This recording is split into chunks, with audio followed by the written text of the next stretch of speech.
ಚಾಮರಾಜನಗರ ಜಿಲ್ಲೆ ಹನೂರು ತಾಲೂಕು ಹನೂರು ವಿಧಾನಸಭಾ ಕ್ಷೇತ್ರ ವ್ಯಾಪ್ತಿಯ ಪಾಳ್ಯ ಹೋಬಳಿ ಮತ್ತು ವಿವಿಧ ಭಾಗಗಳಲ್ಲಿ ಕಬಿನಿ ಕಾಲುವೆ ಮೇನ್ ಕಾಲುವೆ ಆಗ್ಬೋದು ಅಥವಾ ಸಬ್ ಚಾನಲ್ಗಳಾಗ್ಬೋದು ಅಥವಾ ಮತ್ತು ಕಾವೇರಿ ದಡ ಪ್ರದೇಶಗಳಾಗ್ಬೋದು.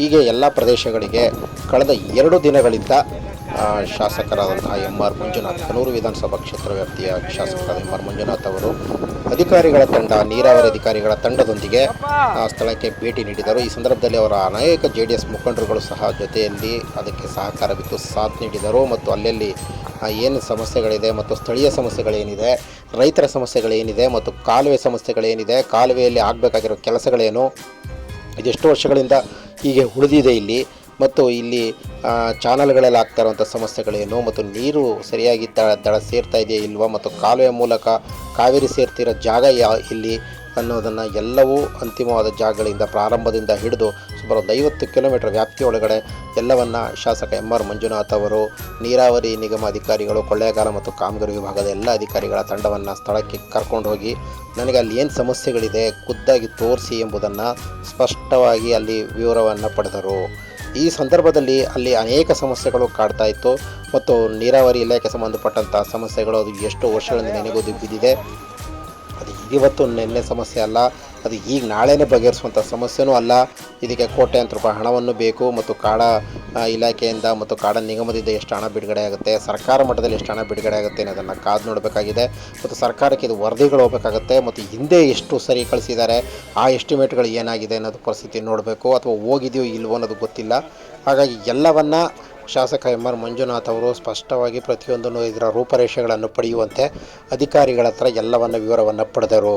ಸ್ಥಳಕ್ಕೆ ಆಗಮಿಸಿದಾಗ ಅಲ್ಲಿ ಅನೇಕ ಸಮಸ್ಯೆಗಳು 100 2 ಅಲ್ಲ 4 ಸಮಸ್ಯೆಗಳ ಜೊತೆಗೆ 10 ಸಮಸ್ಯೆಗಳಲ್ಲಿ ಉದ್ಭವ ಆಗಿದೆ. ಕಾವೇರಿ ಇಂದ ಕಬಿನಿ ಕಾಲುವೆಗಳು, ಮೇನ್ ಕಾಲುವೆಗಳು ಬರುವಂತಹ ಜಾಗಗಳಲ್ಲಿ ಈ ಕಡೆ ಗುಂಡಾಲ್ ಪ್ರದೇಶಗಳಿಂದ ಮತ್ತು ದೊಡ್ಡದವಾಡಿ ಪ್ರದೇಶಗಳಿಂದ ಬರುವಂತಹ ಕಾಲುವೆ, ಮೇನ್ ಕಾಲುವೆಗಳು, ಸಬ್ ಕಾಲುವೆಗಳು ಈ ಕಡೆ ತೆಳ್ನೂರು, ಕೊತ್ನೂರು ಆಗ್ಬೋದು, ಚಿಕ್ಕಲ್ಲೂರು ಆಗ್ಬೋದು ಈ ಭಾಗದಿಂದ, ಮತ್ತು ಈ ಕಡೆ ಬಂದಾಗ ಪಾಳ್ಯ, ಸತ್ತೆಗಾಲ, ಜಾಗೇರಿ, ದನಗೆರೆ ವ್ಯಾಪ್ತಿಯ ಪ್ರದೇಶಗಳಾಗ್ಬೋದು, ಉಗ್ನೆಯ ಪ್ರದೇಶಗಳಾಗ್ಬೋದು, ಹೀಗೆ ಒಂದಲ್ಲ 10 ಹಲವು ಗ್ರಾಮಗಳ ಪ್ರದೇಶಗಳಿಗೆ ಉಂಟಾಗಿರುವಂತಹ ಅನೇಕ ರೈತರ ಸಮಸ್ಯೆಗಳನ್ನು ಖುದ್ದಾಗಿ ಶಾಸಕರು ತಮ್ಮ JDS ಬೆಂಬಲಿಗರ ಮುಖಂಡರುಗಳ ಸಹಕಾರವನ್ನು ಪಡೆದು ಅಧಿಕಾರಿಗಳನ್ನು ಅಲ್ಲಿಗೆ ಖುದ್ದಾಗಿ ಪ್ರತ್ಯಕ್ಷ ದರ್ಶನವನ್ನು ಮಾಡಿದರು. ಈ ಸಂದರ್ಭದಲ್ಲಿ ಅನೇಕ ಸಮಸ್ಯೆಗಳನ್ನು ರೈತರು ಮತ್ತು ಸ್ಥಳೀಯ ಮುಖಂಡರುಗಳು ಮತ್ತು ಅಲ್ಲಿ ಮುಖಂಡರುಗಳು ಎಲ್ಲವನ್ನು ವಿವರವನ್ನು ನೀಡ್ತಾಯಿದ್ರು. ಈ ಸಂದರ್ಭದಲ್ಲಿ ಶಾಸಕರು ಎಲ್ಲವನ್ನು ಸೂಕ್ಷ್ಮವಾಗಿ ಪ್ರತಿಯೊಂದು ಆಲಿಸಿ ಇದಕ್ಕೆ ಸಂಪೂರ್ಣವಾದಂತಹ ವರದಿಯನ್ನು ಮತ್ತು ಇದಕ್ಕೆ ಸಂಬಂಧಪಟ್ಟಂಥ ಮಾಹಿತಿಗಳನ್ನು, ಇದಕ್ಕೆ ಸಂಬಂಧಪಟ್ಟಂಥ ಅಂಕಿಅಂಶಗಳನ್ನು, ಇದಕ್ಕೆ ಬೇಕಾದಂಥ ಹಣಕಾಸು ಅಂದಾಜು ಪಟ್ಟಿಗಳನ್ನು ಅಧಿಕಾರಿಗಳು ತುರ್ತಾಗಿ ಸಿದ್ಧಪಡಿಸಬೇಕು. ಮತ್ತು ಯಾವುದನ್ನು ಕೂಡ ಇಂದು ಮುಂದೆ ನೋಡಬಾರ್ದು. ರೈತರಿಗೆ ಅನುಕೂಲವಾಗುವಂಥ ಎಲ್ಲ ಕೆಲಸಗಳನ್ನು ಮತ್ತು ರೈತರಿಗೆ ನಮ್ಮ ಕೈಲಿ ಎಷ್ಟು ಸಾಧ್ಯವೋ ಸರ್ಕಾರ ಮಟ್ಟದಲ್ಲಿ ಹೋರಾಟ ಮಾಡಿ ಇಲ್ಲಿಗೆ ಹಣವನ್ನು ಮಂಜೂರು ಮಾಡಬೇಕಾಗುತ್ತೆ. ಆ ಸಂದರ್ಭದಲ್ಲಿ ಅದಕ್ಕಾಗಿ ನಾವು ಒಂದು ವಿಶೇಷವಾದಂತಹ ಪ್ರಯತ್ನವನ್ನು ಮತ್ತು ಸ್ಥಳೀಯ ಮತ್ತು ರಾಜ್ಯ ಮಟ್ಟದ ಅಧಿಕಾರಿಗಳನ್ನು ಹೋಗಿ ಖುದ್ದಾಗಿ ಭೇಟಿ ಮಾಡೋ ಸಂದರ್ಭ ಆಗ್ಬೋದು, ಮುಖ್ಯಮಂತ್ರಿಗಳನ್ನ ಭೇಟಿ ಮಾಡೋದಾಗ್ಬೋದು, ಮತ್ತು ಸಂಬಂಧಪಟ್ಟ ಸಚಿವರುಗಳನ್ನು ಗಮನ ಸೆಳೆಯೋ ಕೆಲಸ ಆಗ್ಬೋದು, ಮತ್ತು ಕಾಡ ಅಧಿಕಾರಿಗಳನ್ನು ಇಲ್ಲಿ ಕರ್ಕೊಂಬರೋ ವ್ಯವಸ್ಥೆಗಳಾಗ್ಬೋದು, ಮತ್ತು ಎಮ್ಮೆಯಿಂದ ಸಣ್ಣ ನೀರಾವರಿ ಯೋಜನೆಗಳು ಕೂಡ ಅಲ್ಲಲ್ಲಿ ಕೆರೆಗಳಿತ್ತು, ಅಲ್ಲೆಲ್ಲ ಭೇಟಿ ಮಾಡಿದ್ರು. ಆ ಕೆರೆಗಳು ಸಂಬಂಧಪಟ್ಟಂಗೆ ನೀರು ಸಂಗ್ರಹ ಪ್ರದೇಶಗಳನ್ನು, ಜಲಾನಯ ಪ್ರದೇಶಗಳಲ್ಲಿ ಏನೇನು ಸಮಸ್ಯೆಗಳಿದೆ, ಸಣ್ಣ ನೀರಾವರಿ ಕೂಡ ಸಪ್ರೇಟಾಗಿ ಅಧಿಕಾರಿಗಳನ್ನ ಕರೆದು ಅಲ್ಲೂ ಕೂಡ ಅದನ್ನು ರೂಪರೇಷೆಗಳನ್ನ ಸಿದ್ಧಪಡಿಸಬೇಕಾಗುತ್ತೆ. ಹಾಗಾಗಿ ನೀರಾವರಿ ನಿಗಮದಿಂದ, ಕಾವೇರಿ ನೀರಾವರಿ ನಿಗಮದಿಂದ ಮತ್ತು ಇಲ್ಲಿ ಸಂಬಂಧಪಟ್ಟಂತಹ ಕಬಿನಿ ನಂಬರ್ 4 ಆಗ್ಬೋದು, ಕಾವೇರಿ ಆಗ್ಬೋದು, ಇದು ಕೊಳ್ಳೇಗಾಲ ವಿಭಾಗ ಆಗ್ಬೋದು ಮತ್ತು ಕಾಮಗಾರಿ ವಿಭಾಗ ಆಗ್ಬೋದು, ಮತ್ತು ಆ ಕಡೆ ಅಜ್ಜಿಪುರ ಭಾಗದಲ್ಲೂ ಕೂಡ ಅನೇಕ ಸಮಸ್ಯೆಗಳಿತ್ತು. ಆ ಭಾಗದಲ್ಲೂ ಕೂಡ ಕಾಲುವೆ ಎಡದಂಡ ಬಲದಂಡೆಗಳಲ್ಲಿ ಏನು ಸಮಸ್ಯೆಗಳಿದೆ ಅನ್ನೋದನ್ನು ಖುದ್ದಾಗಿ ಶಾಸಕರು ಶನಿವಾರ ಅಲ್ಲಿ ಅಧ್ಯಯನ ಮಾಡಿದರು. ಪ್ರಮುಖವಾಗಿ ಭಾನುವಾರ ಪೂರ್ತಿ ಪ್ರಾರಂಭವಾಗಿ ಕಡೆಗದ್ದೇಶ್ವರ, ಸತ್ತೆಗಾಲ, ಜಾಗೇರಿ ಬಳಿ ಇರುವಂತಹ ಕಡೆಗದ್ದೇಶ್ವರ ಭಾಗದಲ್ಲಿ ಕಾಲುವೆ ಮೂಲಕ ಕಾವೇರಿ ತಲುಪುವಂತಹ ಜಾಗಕ್ಕೆ ಭೇಟಿ ಕೊಟ್ಟರು. ಕೊನೆಯ ಜಾಗ ಅದು. ಹಾಗಾಗಿ ಅಲ್ಲಿಂದ ಪ್ರಾರಂಭ ಮಾಡಿದಂತಹ ಜಾಗಗಳಲ್ಲಿ ಅವರು ಎಲ್ಲ ಕಡೆ ಪ್ರಯಾಣ ಮಾಡಿ ಖುದ್ದಾಗಿ ಅಧಿಕಾರಿಗಳನ್ನು ಇಲ್ಲಿ ಸೂಕ್ಷ್ಮವಾಗಿ ಪ್ರತಿಯೊಂದು ಸಮಸ್ಯೆಗಳನ್ನು, ಈಗ ಶೀಲ್ಡ್ ಬೀಳ್ದೆ ನೋಡಿ, ಇದು ಏನು ಗ್ರೀನ್ ಮ್ಯಾಟ್ ಅಲ್ಲ, ಇದು ಸುಮಾರು 40 ಅಡಿ ಆಳ ಇದೆ ಇಲ್ಲಿ ಈ ಭಾಗದಲ್ಲಿ. ಹಾಗಾಗಿ ಇವನ್ನೆಲ್ಲವನ್ನು ಇದು ಹಳೆಗೆ ಜಾಗೀರ್ದಾರದಲ್ಲಿ ಕಟ್ಟಿರುವಂತಹ ಒಂದು ಪ್ರದೇಶ ಜಾಗ ಇದು. ಆವತ್ತು ಕಟ್ಟಿರುವಂತಹ ಜಾಗದಲ್ಲಿ ಲಿಫ್ಟ್ ಇರಿಗೇಷನ್ ಜಾಗದಲ್ಲಿ ಮತ್ತು ಇಲ್ಲಿ ಏನೇನು ನೀರು ಸಮಸ್ಯೆಗಳಿದೆ, ಇಲ್ಲಿ ಏನು ಪ್ರಾಬ್ಲಮ್ಗಳಿದೆ ಅನ್ನೋದನ್ನೆಲ್ಲ ಖುದ್ದಾಗಿ ಶಾಸಕ ಎಂ ಆರ್ ಮಂಜುನಾಥ್ ಅವರು ಖುದ್ದಾಗಿ ಪ್ರಯೋಗ ಮಾಡಿದ್ರು. ಇವೆಲ್ಲ ಶೀಲ್ಡ್ ತೆಗೆಸ್ಬೇಕು ಅಂತ ಸಿಕ್ಕಾಪಟ್ಟೆ ಹಣ ಖರ್ಚಾಗುತ್ತೆ. ಹಿಂದೆ ಇದಕ್ಕೆ ಆಗಿದೆಯೋ ಇಲ್ಲೋ ಗೊತ್ತಿಲ್ಲ, ಇದು ಎಷ್ಟು ದಿನಕ್ಕೊಂದ್ಸತಿ ತೆಗೆಸ್ಬೇಕು, ಇದು ಸರ್ಕಾರದಲ್ಲಿ ಇದಕ್ಕೆ ನಿಯಮ ಏನಿದೆ ಇವೆಲ್ಲ ನೋಡಬೇಕು. ನೋಡಿದ್ರೆ ಪಕ್ಕದಲ್ಲಿ ಗ್ರೀನ್ ಮಾಡ್ತಾರೆ ಇದೆ, ಅಲ್ಲಿ ನೋಡಿದ್ರೆ 40 ಅಡಿ ಆಳ ಇದೆ. ಹಾಗಾಗಿ ನೀರು ಸಮಸ್ಯೆಗಳು ಮತ್ತು ತೂಬುಗಳು ಸರಿಯಾಗಿ ಕೆಲಸ ಮಾಡ್ತಾ ಇದೆ ಇಲ್ವಾ, ಮತ್ತು ನೀರಾವರಿ ಪ್ರದೇಶಗಳಿಗೆ ಜನರ ಜಮೀನುಗಳಿಗೆ, ರೈತರ ಜಮೀನುಗಳಿಗೆ ಕರೆಕ್ಟಾಗಿ ನೀರು ಪೂರೈಕೆ ಆಗ್ತಾ ಇದೆಯಲ್ವ ಅನ್ನೋದನ್ನೆಲ್ಲವನ್ನು ಖುದ್ದವಾಗಿ ಶಾಸಕರು ಪೂರ್ತಿವಾದ ವಿವರವನ್ನು ಪಡೆದರು. ಅಧಿಕಾರಿಗಳು ಪ್ರತಿ ವರ್ಷ ತಮಗೆ ಬೇಕಾದಂತಹ ವರದಿಗಳನ್ನು ತಯಾರು ಮಾಡಿ ಸರ್ಕಾರಕ್ಕೆ ಮತ್ತು ಜಿಲ್ಲಾ ಮಟ್ಟದ ಸಭೆಗಳಿಗೆ ಮತ್ತು ಶಾಸಕರುಗಳಿಗೆ ಕೊಡ್ತಾ ಬರ್ತಾ ಇರ್ತಾರೆ. ಆದರೂ ಕೂಡ ಅದು ಸರ್ಕಾರ ಮಟ್ಟದಲ್ಲಿ ಆಗದೇ ಇರ್ಬೋದು. ಕಳೆದ 5 ವರ್ಷಗಳ ಏನೇನು ಸಮಸ್ಯೆ ಇತ್ತು, ಆ ಹಿಂದಿನ 5 ವರ್ಷಗಳು ಏನಾಗಿದೆ ಅದು ಗೊತ್ತಾಗ್ತಿಲ್ಲ.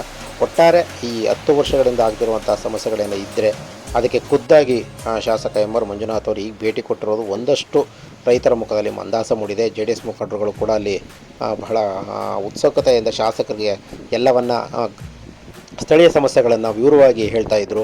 ಈ ಕಡೆ ಅಧಿಕಾರಿಗಳು ಕೂಡ ತಮ್ಮ ವ್ಯಾಪ್ತಿಯೊಳಗಡೆ ಏನು ಸಮಸ್ಯೆ ಆಗ್ತಾಯಿದೆ, ತಮ್ಮ ಪರಿಸ್ಥಿತಿಗಳು ಏನಾಗ್ತಾಯಿದೆ ಅನ್ನೋದನ್ನು ಖುದ್ದಾಗಿ ವಿವರಣೆ ನೀಡ್ತಾ ಇದ್ದರು. ಹಾಗಾಗಿ ಎಲ್ಲವನ್ನು ಯಾವುದನ್ನು ಸರಿ ಮಾಡಬಹುದು ಅನ್ನೋದನ್ನು ಈ ಸರ್ಕಾರ ಮಟ್ಟದಲ್ಲಿ ಈಗ ತುರ್ತಾಗಿ ನಮ್ಮ ಕೈಲಾದಷ್ಟು ಸಹಾಯ ಮಾಡಬಹುದಾ, ಸರ್ಕಾರಕ್ಕೆ ವರದಿಗಳನ್ನು ಕೊಡಬಹುದು ಮತ್ತು ಅಲ್ಲಿಂದ ಎಷ್ಟು ಬೇಗ ಹಣ ಮಂಜೂರಾತಿ ಮಾಡಬಹುದು ಅನ್ನೋದನ್ನು ಮಂಜುನಾಥ್ ಅವರು ಸೂಕ್ಷ್ಮವಾಗಿ ಎಲ್ಲವನ್ನು ಪಟ್ಟಿ ಮಾಡುವಂತೆ ಅಧಿಕಾರಿಗಳಿಗೆ ತಿಳಿ ಹೇಳಿದರು. ಮತ್ತು ಅಧಿಕಾರಿಗಳು ಕೂಡ ಎಲ್ಲವನ್ನ ಸಜ್ಜುಗೊಂಡಂತೆ ಎಲ್ಲವನ್ನ ಪೂರ್ಣವಾಗಿ ಮಾಹಿತಿಗಳನ್ನು ಕೊಡ್ತಾ ಬಂದಿದ್ದಾರೆ. ಆದರೆ ಯಾವ ಮಟ್ಟಕ್ಕೆ ಅದು ಎಷ್ಟು ಮಟ್ಟಕ್ಕೆ ಬೇಗ ಫಲಪ್ರದವಾಗುತ್ತೆ ಅನ್ನೋದನ್ನು ಕಾದು ನೋಡಬೇಕಾಗಿದೆ. ಪ್ರತಿ ಶಾಸಕರು ಹೇಳಿರೋ ಪ್ರಕಾರ ಇದು 1 ತಿಂಗಳು ಈ ವರ್ಷದಲ್ಲಿ ಮುಗಿತದೆ ಅನ್ನೋದು ಪ್ರಾಜೆಕ್ಟ್ಗಳಲ್ಲ ಇವೆಲ್ಲ. ಈಗ ಸದ್ಯಕ್ಕೆ ಪ್ರಾರಂಭ ಆಗ್ತಾಯಿದೆ, ಇನ್ನು ನೀರು ಮಳೆ ಇವೆಲ್ಲ ಪ್ರಾರಂಭ ಆದರೆ ಮುಂದಕ್ಕೂ ಕೂಡ ತೊಂದರೆ ಆಗುತ್ತೆ. ಹಾಗಾಗಿ ಇದನ್ನು ನಾವು ವರ್ಷ ಹಂತವಾಗಿ ಇದನ್ನು ಕೆಲಸಗಳನ್ನು ಮುಗಿಸ್ಬೇಕಾಗುತ್ತೆ. ಒಂದೇ ಸರಿ ಇದಕ್ಕೆ ಹಣ ಸರ್ಕಾರ ಬಿಡುಗಡೆ ಮಾಡ್ತದೆ ಇಲ್ವೋ. ಒಟ್ಟಾರೆ ಆದಷ್ಟು ಬೇಗ ಎಲ್ಲವನ್ನು ಖುದ್ದಾಗಿ ಕರೆದು ಇದನ್ನು ಎಲ್ಲರ ಗಮನಕ್ಕೆ ತಗೊಬಂದು ಈ ಥರ ಪರಿಸ್ಥಿತಿಗಳನ್ನು ನಾವು ಸರ್ಕಾರ ಮಟ್ಟಕ್ಕೆ ಗಮನ ಸೆಳೆದು ಆದಷ್ಟು ಬೇಗ ಹಣವನ್ನು ಬಿಡುಗಡೆ ಮಾಡಿಸ್ಬೇಕು ಅಂತ ಹೇಳುವುದನ್ನು ಸರ್ಕಾರಕ್ಕೆ ವರದಿಗಳನ್ನು ತಿಳಿಸ್ಬೇಕು. ಅಂದರೆ ಅಧಿಕಾರಿಗಳ ಪ್ರಾಮಾಣಿಕ ಪ್ರಯತ್ನ ಬಹಳ ಮುಖ್ಯ. ಹಾಗಾಗಿ ಅಧಿಕಾರಿಗಳು ಇಲ್ಲಿ ಸ್ಪಷ್ಟವಾಗಿ ವಿವರವನ್ನು ಕೊಡೋದ್ರ ಜೊತೆಗೆ ಮತ್ತು ಅದು ಮುಂದಿನ ದಿನಗಳಲ್ಲಿ ಹೇಗೆ ಅದನ್ನು ನಿಭಾಯಿಸಬೇಕು, ಅದನ್ನು ವರದಿಗಳನ್ನು ರೆಡಿ ಮಾಡಿ ಅಲ್ಲಿ ಸರ್ಕಾರಕ್ಕೆ ಕೊಡಬೇಕು ಮತ್ತು ಅದರ ರೂಪರೇಷೆಗಳೇನು, ಅದರ ಸಂಪೂರ್ಣ ಅಂದಾಜು ಪಟ್ಟಿ ಏನು ಅನ್ನೋದು ಬಹಳ ಮುಖ್ಯ. ಯಾಕೆಂದರೆ ಇದು ಏನು ಲಕ್ಷಾಂತರ ರೂಪಾಯಿ ವ್ಯವಹಾರ ಅಲ್ಲ, ಕೋಟ್ಯಾಂತರ ರೂಪಾಯಿ ಬಜೆಟ್ ವ್ಯವಹಾರಗಳು ಮತ್ತು ರೈತರ ಸಂಬಂಧಪಟ್ಟಂಥ ರೈತರ ಬದುಕಿನ ಜೊತೆ ಇದು ಹೋರಾಟ ಮಾಡಬೇಕಾದಂಥ ಪರಿಸ್ಥಿತಿಗಳು.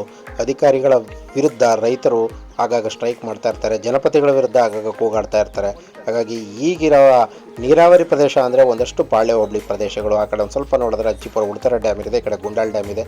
ಆ ಪ್ರದೇಶಗಳಲ್ಲಿ ಆಗ್ತಾಯಿದೆ ಕಾಮಗೆರೆ, ಈ ಕಡೆ ದೊಡ್ಡಿನವಾಡಿ, ಸಿಂಗನಲ್ಲೂರು, ಪಾಳ್ಯ, ಚಿಕ್ಕಲ್ಲೂರು, ದೊಡ್ಡಿನವಾಡಿ, ಚಿಕ್ಕಿನವಾಡಿ, ಮತ್ತಿಪುರ, ಇಕ್ಕಳಳ್ಳಿ, ಚಿಕ್ಕಲ್ಲೂರು, ಸತ್ಯಗಾಲ, ದನಿಗೆರೆ ಹೀಗೆ ಪ್ರದೇಶಗಳಲ್ಲಿ ಕಾವೇರಿ ಮತ್ತು ಕಬಿನಿ ಕಾಲುವೆಗಳಿಂದ ಬರುವಂಥ ನೀರಾವರಿ ಪ್ರದೇಶಗಳಲ್ಲಿ ನಂಬಿ ಜನರು ಮತ್ತು ರೈತರು ತಮ್ಮ ಬೆಳೆಯನ್ನು ಬೆಳೀತಾ ಇದ್ದಾರೆ.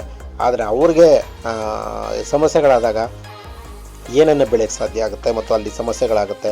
ಒಂದು ಕಡೆ ಆ ಭಾಗದಲ್ಲಿ ಮುಂದಿನ ಬಹುತೇಕ ರಾಮಪುರ ಹೋಬಳಿಗಳಲ್ಲಿ ಕಾಡು ಪ್ರಾಣಿಗಳ ಹಾವಳಿ, ಈ ಕಡೆ ಬಂದಾಗ ರೈತರಿಗೆ ನೀರು, ಕಬಿನಿ ನೀರು ಮತ್ತು ಗುಂಡಾಲ್ ಜಲಾಶಯದಿಂದ ಬೆಳೆದು ಜೀವನ ಮಾಡುವಂಥ ರೈತರ ಸಮಸ್ಯೆಗಳಿರ್ತವೆ.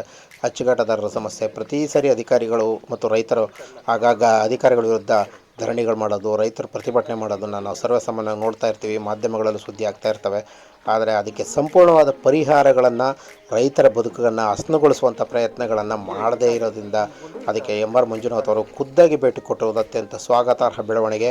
ಮತ್ತು ಯಾವುದನ್ನೇ ಅಲ್ಲಿ ಕೂತ್ಕೊಂಡು 4 ಗೋಡೆ ಮಧ್ಯೆ ಮೀಟಿಂಗ್ ಮಾಡಿ ಏನೋ ಒಂದು ಅವ್ರು ಹೇಳೋದನ್ನು ಬರ್ಕೊಂಡು ಹೋಗಿ ಅದನ್ನು ತಗೊಂಡೋಗಿ ವರದಿ ಕೊಟ್ಟು ಅದನ್ನು ಸರ್ಕಾರದಿಂದ ಹಣ ಮಂಜೂರು ಮಾಡೋದು ಆಗುತ್ತೋ ಅನ್ನೋ ಪ್ರಶ್ನೆ ಮುಖ್ಯವಲ್ಲ. ಅಧಿಕಾರಿಗಳು ಯಾವ ಮಟ್ಟಕ್ಕೆ ಕೆಲಸ ಮಾಡಬೇಕಾಗತ್ತೆ, ಅಧಿಕಾರಿಗಳಿಂದ ಅಲ್ಲಿ ಏನು ಸಮಸ್ಯೆ ಆಗಿದೆ ಅನ್ನೋದನ್ನು ಒಬ್ಬ ಶಾಸಕ, ಜನಪ್ರತಿನಿಧಿ ರೈತನ ಬದುಕನ್ನು ಹಸನುಗೊಳಿಸಬೇಕು ಅಂದರೆ ಖುದ್ದಾಗಿ ನೋಡಲೇಬೇಕಾಗತ್ತೆ. ಯಾಕೆಂದರೆ ಬೇರೆ ವಿಷಯದಲ್ಲಿ ಯಾವುದೋ ಒಂದು ಬಿಲ್ಡಿಂಗ್ ಕಟ್ಟುವ ವಿಷಯದಲ್ಲೇ ಹೆಂಗೋ ನೋಡಿ ಅದು ಅಂದಾಜು ಪಟ್ಟಿ ನೋಡ್ಬಿಟ್ಟು ಗೊತ್ತಾಗುತ್ತೆ. ಬಟ್ ಇಲ್ಲಿ ಒಳಗಡೆ ಹೋಗ್ದಾಗ ಮಾತ್ರ ಗೊತ್ತಾಗುತ್ತೆ ಪ್ರತಿಯೊಂದು ಸಮಸ್ಯೆಗಳು ಏನಿದೆ ಅನ್ನೋದು.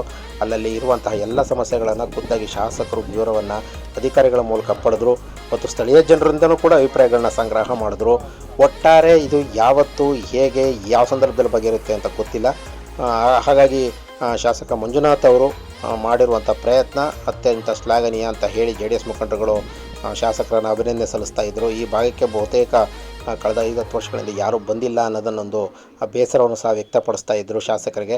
ಹಾಗಾಗಿ ಶಾಸಕರೇ ಅದನ್ನು ತಾಳಿ ನಾನೇ ಬರ್ತೀನಿ ನೋಡೋಣ ಅಂತ ಹೇಳಿ ಇವತ್ತು ತಮ್ಮ ತಂಡ, ಬೆಂಬಲಿಗರು, ಮುಖಂಡರು ಮತ್ತು ಅಧಿಕಾರಿಗಳನ್ನು ಖುದ್ದಾಗಿ ಭಾನುವಾರ ಸಹ ಅಧಿಕಾರಿಗಳನ್ನ ಬಿಡದೆ ಶನಿವಾರ ಭಾನುವಾರ ರಜೆ ಇದ್ದರೂ ಕೂಡ ಅವ್ರನ್ನೆಲ್ಲ ಕರೆದು ಕೂರಿಸಿ ಅಲ್ಲೆಲ್ಲ ಈ ಚರ್ಚೆ ಮಾಡಿ ಮತ್ತು ಅಲ್ಲೆಲ್ಲ ಏನೇನು ಸಮಸ್ಯೆಗಳಿದೆ ಅದನ್ನು ಪೂರ್ಣ ವಿವರವನ್ನು ಪಡೆದು ಅದಕ್ಕೆ ಸಂಬಂಧಪಟ್ಟಂತಹ ಎಲ್ಲ ದಾಖಲಾತಿಗಳನ್ನು, ಮಾಹಿತಿಗಳನ್ನು ಶಾಸಕರು ಪಡೆಯೋ ಜೊತೆಗೆ ತಮ್ಮ ಪ್ರವಾಸವನ್ನು ಮುಂದುವರಿಸಿದ್ರು. ಗುಂಡಲಲ್ಲಿ ಸಭೆ ನಡೆಸಿದ್ರು. ಮತ್ತೊಂದು ಸುದ್ದಿಯೊಂದಿಗೆ ನಿಮ್ಮನ್ನು ಮತ್ತೆ ಭೇಟಿ ಆಗ್ತಿದ್ದೀನಿ. ಅಲ್ಲಿವರೆಗೂ ಹವಳ ನ್ಯೂಸ್ಗೆ ಸಬ್ಸ್ಕ್ರೈಬ್ ಮಾಡಿದ್ದರು ಒಮ್ಮೆ ಸಬ್ಸ್ಕ್ರೈಬ್ ಮಾಡಿ, ಬೆಲ್ ಐಕಾನ್ ಪ್ರೆಸ್ ಮಾಡಿ. ನಮಸ್ಕಾರ.